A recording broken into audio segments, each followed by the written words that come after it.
Hello दोस्तों, नमस्कार। आपका स्वागत है गोवा में। गोवा यानी गवर्नमेंट ऑफिसर एकेडमी। यहाँ हम ज़्यादातर बच्चे जो या स्टूडेंट्स हैं जो टीचर्स की तैयारी कर रहे हैं, वो अगर टीजीटी पीजीटी कर लेते हैं तो उसके बाद गवर्नमेंट ऑफिसर की तैयारी ज़रूर करते हैं। ये सोचते हैं कि अगर हमारा टीजीटी या पीजीटी में सिलेक्शन हो जाए तो फिर हम उसके बाद पीसीएस या आईएएस की तैयारी करें। कुछ लोग ऐसे होते हैं जो पहले पीसीएस या आईएएस की तैयारी कर रहे थे, फिर वो बाद में टीचर्स की तैयारी करते हैं। तो दोस्तों, मैं यहाँ पर एक स्ट्रेटजी लेके आया हूँ कि पूरा टीजीटी पीजीटी सफलता रोड मैप। जैसा कि अभी आपको पता है, अभी 3 जून को टीजीटी का पेपर हुआ था, उससे पहले पीजीटी का पेपर हुआ। तो बहुत लोग सफल हुए हैं, लेकिन कुछ लोग सफल नहीं हो पाए हैं या फिर किसी कारण से उनका रिजल्ट अभी आया नहीं है। लेकिन अपने आंसर्स की मिला करके वो देख रहे हैं कि भाई कुछ कम ज़्यादा हो रहा है या कैसे। तो आगे भी आपको भ्रम की स्थिति ना हो, कम से कम इतने नंबर आए।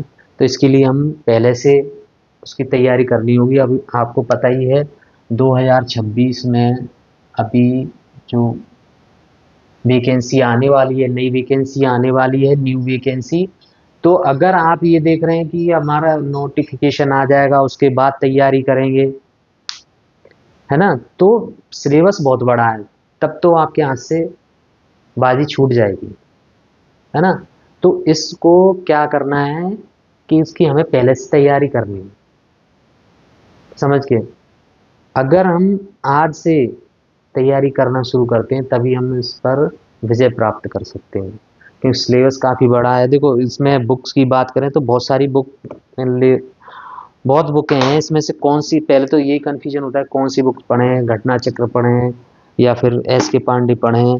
ठीक है, सेलेक्टर नोट्स मेरे पास काफ़ी नोट्स हैं। अगर आप कहेंगे तो मैं बुक से संबंधित भी एक वीडियो बना दूंगा। अभी देखो, ये पेपर जी अभी फिलहाल में हुआ है, ये पेपर इसका। तो इसका सबसे पहले क्या है, पेपर एनालिसिस करना पड़ेगा आपको। पेपर एनालिसिस करके उसको देखना पड़ेगा कि प्रश्न कहाँ से आ रहे हैं, क्या सिलेबस से ही आ रहे हैं। ये मैंने 3 स्टेप्स बताए हैं, steps 1, step 2, step 3। In step से आपकी सारे कन्फ्यूजन दूर हो जाएंगे कि हमें क्या करना है क्या नहीं करना है। देखिए, पहला स्टेप्स है सिलेबस। सिलेबस की बात करें तो पहले अपना ऑफिशियल सिलेबस डाउनलोड कर लो। अब होता क्या है, जो यूपी टीजीटी की जो तैयारी कर रहे हैं, यूपी पीजीटी की तैयारी कर रहे हैं, जो सिलेबस आप डाउनलोड करेंगे वो तो थोड़ा सा दिखेगा, लेकिन उससे बाहर भी प्रश्न आते हैं। फिर आप बाद में कहते हो कि भाई आउट ऑफ सिलेबस आ गया, ये आ गया, फिर कुछ नहीं सुनवाई होती। तो हमें आउट ऑफ सिलेबस भी देखना है, क्योंकि अभी पेपर का एनालिसिस मैंने किया टीजीटी का। तो कुछ प्रश्न ऐसे हैं जो आपको सौरभ चौबे की बुक में भी नहीं मिलेंगे, है ना। बहुत सारे प्रश्न मिलेंगे लेकिन कुछ प्रश्न नहीं मिलते हैं। सौरभ चौबे हो गया, एस के पांडे हो गया, उसमें कुछ चीज़ें दी हैं, मतलब एक पॉइंट में दे दी छोटी में, लेकिन प्रश्न घुमा के पूछ लिया। जैसे कि बीएस बांकड़कर का पूछा था कि भीमबेटका की जो उत्खनन किसने किया, और उनके सहयोगी के नाम भी दे रखे थे। अब वहाँ आप कन्फ्यूजन हो गए कि भाई बीएस बांकेकर तो पढ़ा है लेकिन सहयोगियों का नाम नहीं पढ़ा, तो अब उस कथन पूछ लिया कि ये सही है या गलत है, तो वहाँ आप कन्फ्यूज होंगे। तो इसलिए हमें थोड़ा इस बार क्या करना है, डीप पढ़ाई भी करनी है, फैक्ट भी पढ़ने हैं और कॉन्सेप्ट भी पढ़ना है। देखिए यहाँ पर, तो इसको सिलेबस को कंट्रोल करने के लिए क्या करना पड़ेगा, पहले सिलेबस सिलेबस डाउनलोड कर लें, उसको अच्छे से देख लें। ठीक है, उसके बाद और भी पढ़ाई करनी है। उसके बाद सिलेबस के बाद हमें पूरा पहले सिलेबस के अकॉर्डिंग पढ़ना है, फिर उसके बाहर भी पढ़ना है। वो बाहर कैसे कंप्लीट होगा, वो होगा पीवाईक्यू से। पहले हमें अपनी सिलेबस पूरा करने के बाद पीवाईक्यू लगानी है। पीवाईक्यू से जो बाहर प्रश्न आते हैं वो आपके सॉल्व हो जाएंगे। भाई पीवाईक्यू के लिए कौन सा प्रैक्टिस सेट यूज़ करें, क्या करें, उसके लिए भी मैं आपको बता दूंगा। ऐसा प्रैक्टिस सेट बता देंगे जिससे कि आपके प्रश्न बाहर नहीं जाएंगे। तो पहली बात हो गई सिलेबस की। दूसरी बात है बाउंड्री सेट करना। बाउंड्री सेट किसकी करनी है, आपको आज से ही बुक्स और किस टीचर से पढ़ना है या सेल्फ स्टडी करनी है, इन तीनों पॉइंटों पे ध्यान देना है। अगर आपको बुक्स क्लियर करनी है तो वो 1 या 2 दिन में अपनी बुक्स क्लियर कर लो कि मुझे किस बुक से पढ़ना है। अगर आपको सौरभ चौबे की बुक समझ में आती है, तो वहाँ से हिस्ट्री पढ़ लें। एस के पांडे समझ में आते हैं, एल पी शर्मा समझ में आते हैं, सतीश चंद्र समझ में आते हैं।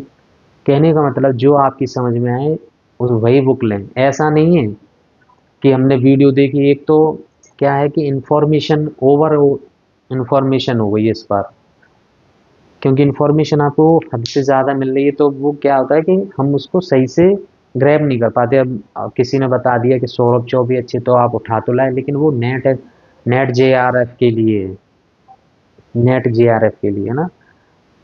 आपके लिए है या नहीं ये भी तो देखना, आपको पढ़ने में समझ में आ रही है क्या है। किसी ने बोल दिया एस के पांडे अच्छे, तो एस के पांडे ले आए, सौरभ चौबे अच्छे हैं तो अरे आप भी तो थोड़ा सा पढ़ के देखिए, जाइए दुकानों पर, है ना, शॉप्स अगर पास में है, अगर जिनके नहीं है तो रिव्यू देखिए। बुक्स के आजकल बहुत अच्छे अच्छे रिव्यू आते हैं, तो आप बुक के रिव्यू देख लीजिए, तो कौन सी मुझे पढ़ने में सही लगी, भाषा कौन सी सही है, तभी बुक लें। जो आप पढ़ सकें वही लें, ये नहीं किसी के कहने से क्या स्पेक्ट्रम अच्छी है, होगी किसी के लिए, आपके लिए शायद ना हो।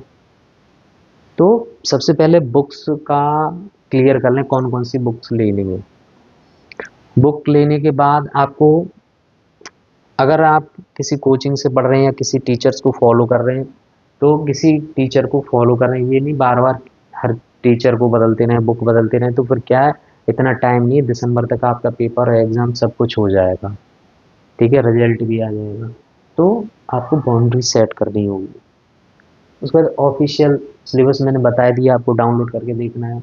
स्टेप 2 है PYQ, 5 से 10 साल के जो पुराने पेपर हैं, 5 से 10 साल पुराने जो पेपर हैं PYQ, वो आपको अच्छे से सॉल्व करने हैं। 10 साल के पेपर तो ऐसे आपको उंगलियों में पे याद होने चाहिए सब, ठीक है, वो सारे याद होने चाहिए जो PYQ 10 साल के सारे।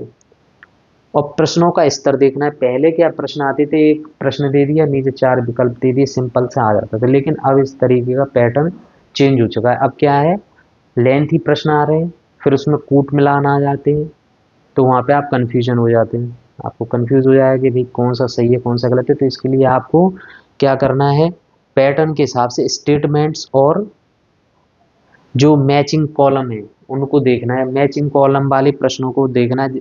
अब होता क्या है, उसमें कूट मिलान वाले प्रश्न दे दिए, अब वो डेट दे दी, तो क्या एक ही चैप्टर की डेट नहीं देते हैं, उसमें तो आपको पूरे सिलेबस से 4 date they the.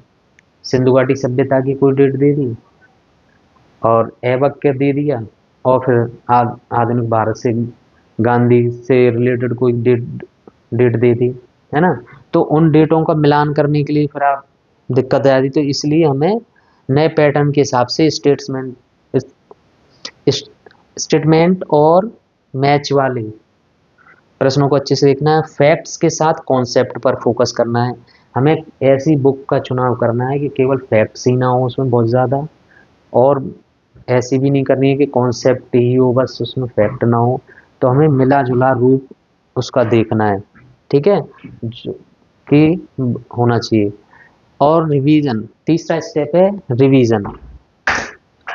Revision and practice, अगर हमने जो कुछ भी पढ़ा हुआ है, अगर उसका ढंग से हम रिवीजन नहीं करेंगे, तब भी मामला गड़बड़। यानी रिवीजन नहीं किया तो सब व्यर्थ है, आपका पढ़ा हुआ व्यर्थ हो जाएगा, रिवीजन नहीं करेंगे।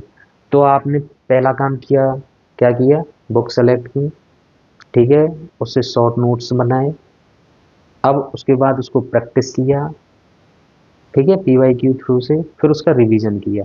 रिवीजन बार बार करना है जितनी बार कर सकें, और उसके बाद आपको टॉपिक वाइज प्रैक्टिस सेट लगाना है। टॉपिक वाइज जैसे बहुत सारे प्रैक्टिस सेट आते हैं, तो उनसे आप टॉपिक वाइज लगाइए, पहले सारे टॉपिक वाइज लगाइए, फिर आपको परीक्षा से 1 महीने पहले मॉक टेस्ट देना है, फुल मॉक टेस्ट देना है। वो एक सुबह एक शाम इस तरीके से देना है, 1 महीने में कम से कम 60 मॉक, और प्लस हो सके तो दें। जब आप ये सारी चीज़ें कर लेंगे तो सफलता में कोई भी दिक्कत आने वाली नहीं है। अब मैंने आज 2 वीडियो देखी यूट्यूब पर, तो एक महिला का रिजल्ट अच्छा नहीं आया, तो वो रो रही थी कि मैं इतने साल से मेहनत कर रही हूँ, सीटें बिक जाती हैं, और मैं आप किसी को डिमोटिवेट नहीं कर रही हूँ। आप डीमोटिवेट तो नहीं कर रहे हैं, लेकिन नहीं हुआ उसके पीछे बहुत सारे कारण हो सकते हैं, है ना। कुछ उनकी पारिवारिक समस्याएं हो सकती हैं, घर की कोई प्रॉब्लम, या वो ज़्यादा समय पढ़ाई को नहीं दे पाई बहुत, क्योंकि इस बार वैकेंसी बहुत कम थी। ठीक है, मान लो हिस्ट्री में अगर देखें तो 21 वैकेंसी थी, फॉर्म कितने पड़ रहे हैं, तो सिलेक्शन कहाँ हो, किसका हुआ, यही समझी। और दूसरी वीडियो देखी, वहीं एक महिला कह रही थी कि मैं आज भी लगी हूँ घर का काम करने के बाद, पूरा दिनचर्या को कंप्लीट करने के बाद वो स्टडी भी कर रही है। तो जहाँ आदमी, उस जो महिला रो रही थी, तो उसको बहुत सारे व्यू आ गए। जो महिला तैयारी कर रही है अच्छे से, तो उस पर बहुत कम व्यू मैंने देखे। अच्छा चलो ठीक है, लेकिन ये है कि अगर हम ये सोचें कि सीटें बिक रही हैं या सिलेक्शन नहीं होता, फेयर सिलेक्शन नहीं होता, तो हम पढ़ना थोड़ी छोड़ देंगे। अगर आपने कोई निश्चय लिया है कि हमें, या आपने टारगेट बनाया है, अपना लक्ष्य बनाया है कि मुझे टीचर बनना है, मुझे पीसीएस अधिकारी बनना है, आईएएस पीसीएस बनना है, या जो भी डॉक्टर बनना है, इंजीनियर, अगर आपका लक्ष्य है तो फिर आपको तो डट के मेहनत करनी पड़ेगी, रुकना नहीं है। जहाँ रुकेंगे तो वहीं दिक्कत है, क्योंकि आप इतना चला आए हैं कि मंजिल आपके बस नज़दीक है।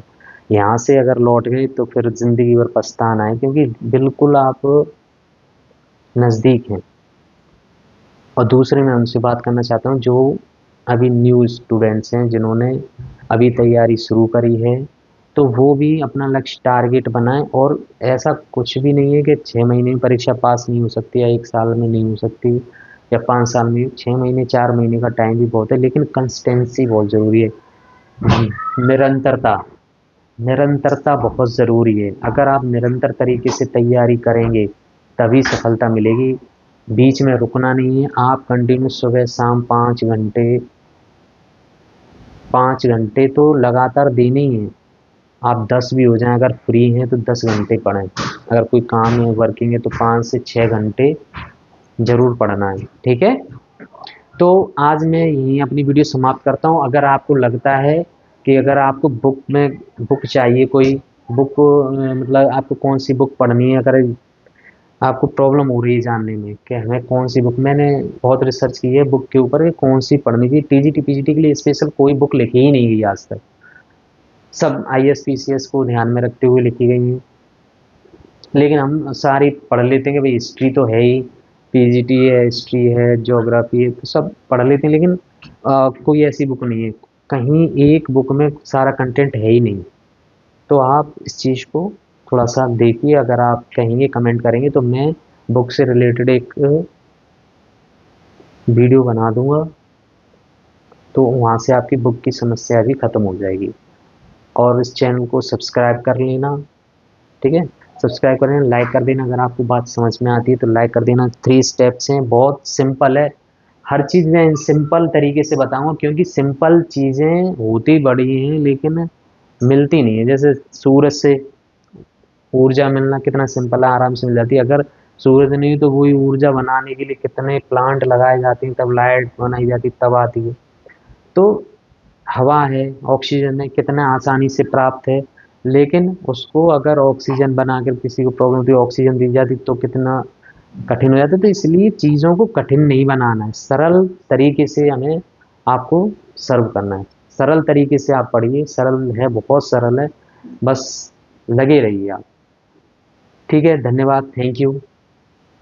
ठीक है।